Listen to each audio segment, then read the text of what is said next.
souls his grandson, 1928. I would like to tell you that this is the last time it'll happen. But it ain't. I would like to tell you that picking broken glass shards out of your bleeding cheek means that today you had some bad luck, kid, but in many ways, it don't. Son, there are people in this world that will call you names, spit on you when you shine their shoes. Do what these boys did you here today, grind a broken beer bottle into your face, all because they say you ain't even human. You're just some creature. Well, the thing is they ain't got enough humanity in themselves. They gotta try and take it from other people. You cannot let them. I don't mean you're gonna start walking around town with your chest all puffed out and punching people in the jaw or whatever. Listen, any animal can set something on fire.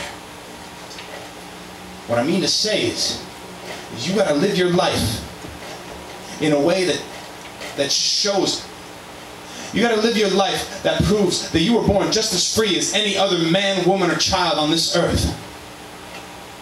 Do you understand what I'm saying to you? How do I...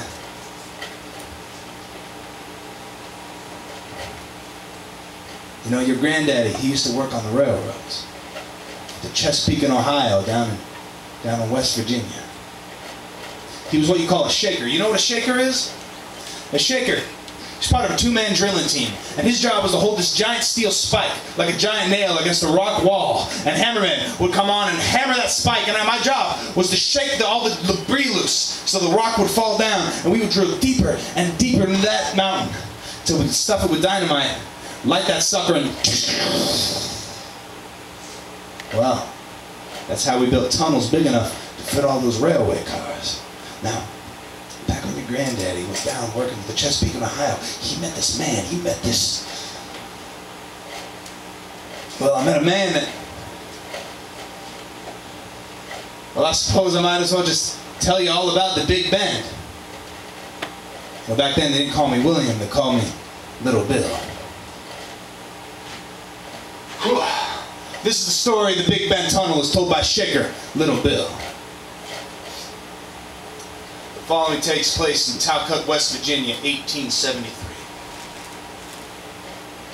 Post-Civil War, who do you think they call upon to turn the ash back to brick? No, sir. You don't need chains to keep a man in his place. A few coins, that'll do you just fine. But when they promised us land for our work, we heard freedom. So we picked up spikes and shovels, man. We followed that railroad wherever we were told to place it. Our job was to see the mountains of West Virginia as clay. I tell you, some of us died squinting so hard. Especially out here in the Big Bend Tunnel. We drove more than a mile deep into that hill. The only light we had was the one hitting our backs. That is, had not been for Mr. John Henry. With a hammer in his hand, John, he had arms like dynamite-tipped bullwhips, fireflies bursting across his kneecaps. His slam sounded like a bullet coming fresh out of a revolver. Hammerhead, glowing like a lantern, so hot it melted the air a dark red. But John's voice, it was as holy as the blue breeze fighting its way up that tunnel just to kiss our cheeks. There ain't no freedom in this work, brother. Freedom, that's when the clock runs out. When the only thing pushing against you is the wind, your daughter's hands, or your lover's lips. John, he always liked to talk about Polly Ann like that. Truest woman I ever met. She used to come down to the tracks wearing her finest blue dress just so she could watch the rain dripping off of his chest. John, the preacher was sweat. Serving to crash. When if he saw one of us falling, his voice, it would ring out like a church bell. Stand up, son. These rocks ain't shackles. Just a whole lot of dust that don't know where to part ways when it sees our footsteps. In fact, he even made Captain Tommy want to pick up a hammer. Skinny-armed white man, dog bark throat, dog heart yelling, "Good God, Mr. Henry, will you be careful now? One of them walls come caving in." Well, John, he just sing right on back. "But I'll just lift this mountain with my hammer, Lord, Lord. Crumble this here rock with my hand." In fact, the only time I heard John stop singing is when that steam drill come. This man, Mr. George, he called himself, sitting high and mighty on this soft velvet seat in this machine bigger than most of our houses. When he stepped down, his skin pale, like it never learned how to sweat. He walked right up to Captain Tommy and said, "I got me a machine here twice as efficient as all them mules you got driving steel. If you give me some money, why, you can send all those work donkeys home." I wanted to scrape my calluses against his silky skin, peel off the husk so he could feel what it's like to bleed. But John, he stepped between us and said, "Easy, Bill. I got a better idea."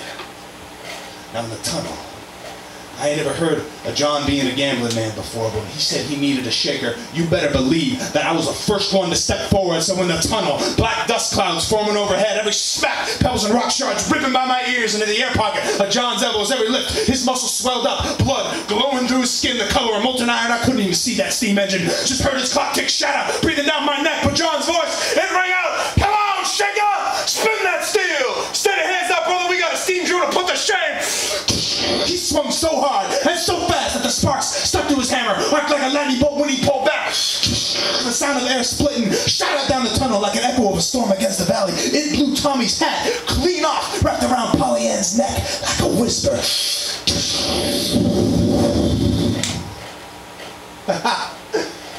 And I used to think only God could make thunder. Now when it was all said and done, John, he had drilled 2 7-foot tunnels, one, they say, with each arm. And that steam drill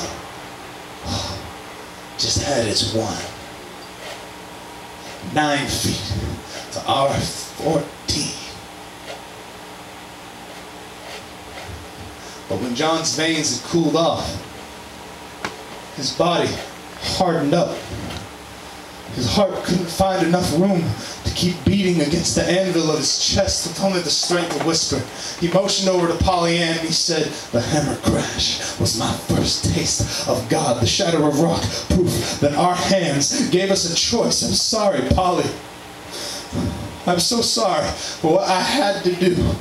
Polly Ann, she just kissed his cheek, watched his eyes drag backwards. Mr. George, though, he just stepped right over his body, pulled out his purse and said, "Well, machine's still for sale, Tommy. Unless you got another one of them monsters like John Henry, just lying around." Well, Polly Ann, she leapt up screaming, "Listen here, Mr. Business Suit, Mr. Fabric Arms and Shiny Fingernails. Last I checked, I got hands. Just like John Henry got hands, just like every man or woman here got hands, and ain't no steam engine can brew a storm like the fury pouring out of my palms." As she picked up that 20-pound hammer, drove a steel spike straight into that trap, good as any man, blue dress, whipping in the hurricane wind of her hips, lightning pouring out of her pupils. Mr. George, he just stared right back, silent, like he could smell the rain coming.